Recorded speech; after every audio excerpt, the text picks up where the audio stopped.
bibigyan naman namin kayo no, ng mga tips and possible questions no, na itanong sa inyo kapag kayo naman po ay nagta-travel together with kids. So yes, this is a special edition of our vlog because today we are also traveling with family for our holiday and for our vacation. Okay? So let's go!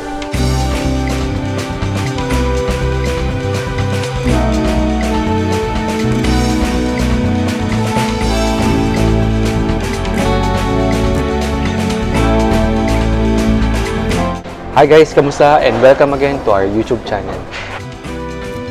Tulad po na sinabi namin sa inyo guys, no, today we are traveling with kids. We are traveling with family. So, kanina, medyo naging smooth po yung pagpasok namin, no, magmula pa lamang sa entrance ng Ninoy Aquino Terminal 1 until to the point of our immigration no, na interview. So ano po ba yung nangyari? So kwentuhan ko lang kayo no kung ano ba yung nangyari. So very smooth as I've mentioned no, when we entered the Ninoy Aquino International Airport, mayroong namang nag-greet sa amin, mayroon namang pong tumulong sa amin and binigyan naman po kami no ng mga sabi natin advices no kung saan pupunta, ano pa ba yung mga dapat bayaran, kailangan ba namin ng travel tax. And surprisingly for today, last week of November, wala pong pila and wala pong masyadong tao sa loob ng airport even at past of 11:35 PM. Okay? So, going inside, we made sure no, na yung mga bagahe namin is well packed, nakalock, and pumunta na po kami agad diretso no, sa aming gate, which is in Philippine Airlines. And good thing, open na po yung gate and nabigyan na po tayo agad no, ng ating seat assignment and sobrang smooth nga po nung pagpasok natin. So, moving forward, I think ang next step doon is to make sure no, na makakalampas po tayo sa immigration. So, ito na. So, the first step no, na gagawin ninyo guys no, kapag kayo po ay papasok ng immigration is to have your passport check and your ticket and boarding pass check. So, ano po ba ang ginagawa ng mga security guard or yung sabihin natin nagbabantay doon po sa mga gate na yon? Una, check nila no, kung match po ba yung name, and finally, i-check po nila no, kung yung flight po na yon ay active pa or mangyayari ba ngayon for today. So, yun lang. Dalawang bagay lang naman yung i-check nila. And meron po palang special lane ang traveling with kids or merong special assistance lane yung mga nagka-travel together with PWDs, pregnant women, sabi natin senior citizen, or even yung mga disabled. No? So, kasama din po dyan yung mother with infant or traveling with family and infant. Okay? So, sa immigration, ganun din po. Meron din po silang pila no, ng special lane na tinatawag for special assistance with kids and also katulad na sinabi ko, no, mga PWDs, mga senior citizen, and the likes. So, since special lane po siya, kami na po agad yun nandun sa pila and hindi na po namin kailangan magantay po ng matagal. Hindi katulad no, nung nakita namin kanina na medyo mahaba-haba kapag kayo po ay nasa normal lane lang no, ng immigration. Okay? So, doon po sa special lane na yon, siguro ang kinakaibahan po no, ng isang solo traveler and traveling with family or with kids is that pwede po kayong pumunta ng sabay-sabay or apat. Okay? So, in our case, apat po kami na pumunta, no? And binigay na po namin agad yung passport namin, binigay na po namin agad yung boarding pass namin. And hindi naman nagalit yung immigration officer, hindi naman siya nagtanong no, or sinabihan na isa-isa lang. So since family siya and meron po siyang kids, so yeah, I think pretty much pinayagan na po kami. Pero in other instance, ito based din naman po sa aming past experiences, no.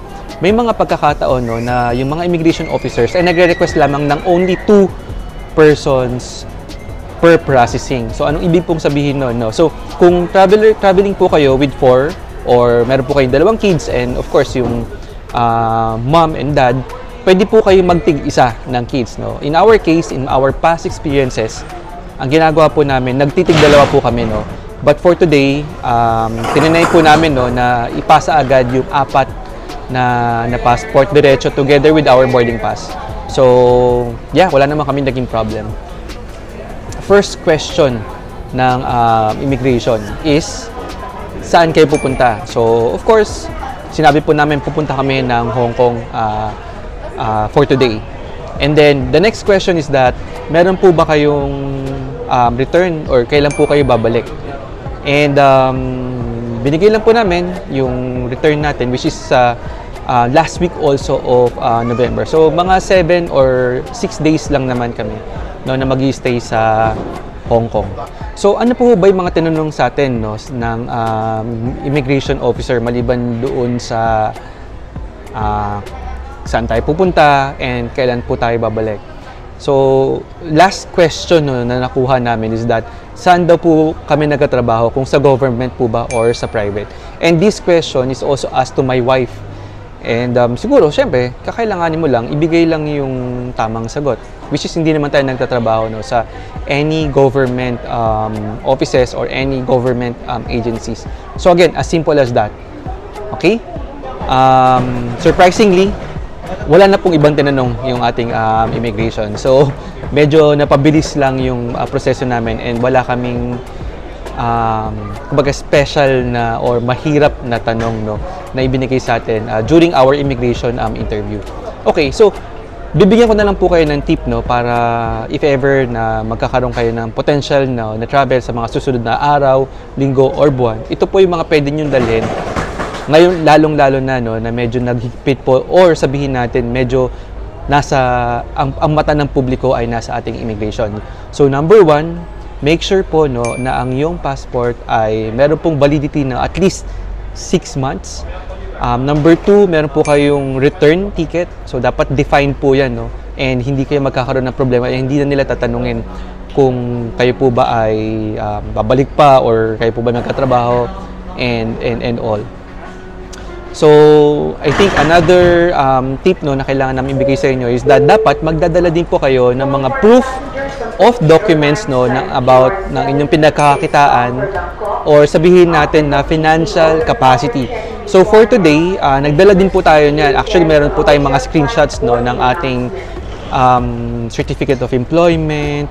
I think meron din po tayong information about our salary and information also about our, I would say, siguro mga bank statement. No? So, lahat po yan naka-ready na rin po sa amin.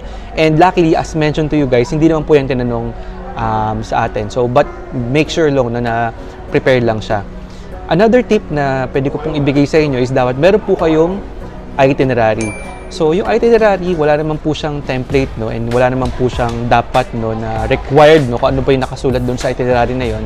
However, mas maganda no kung kayo ay pupunta no ng mga locations no na merong mga theme parks or yung mga papasyalan po ninyo ng together with your kids, ilagay niyo na po yan lahat sa inyong itinerary para po wala nang tanong-tanong, mas madali na lang ang pagpasok po and pag-approve sa inyo ng immigration officers.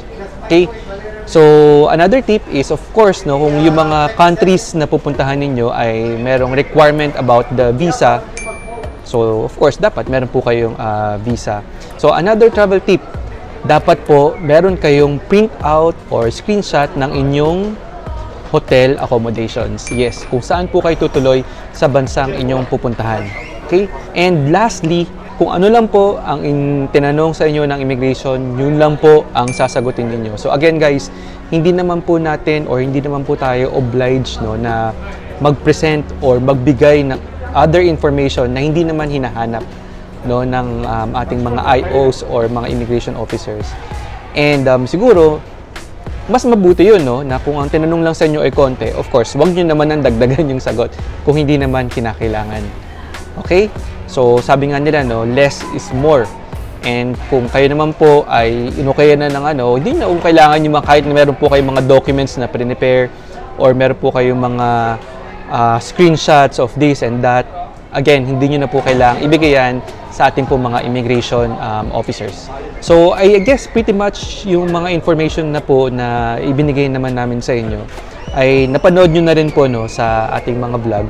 However, katulad nga din ng prinamis ko sa inyo, every time na lalabas po tayo ng bansa or every time na meron po tayong pagkakataon na mag-travel, no, we will try to update no, sa aming vlogs and para makatulong na rin po no, doon sa mga taong nagpaplano na mag-travel this 2023 or this 2024. Okay?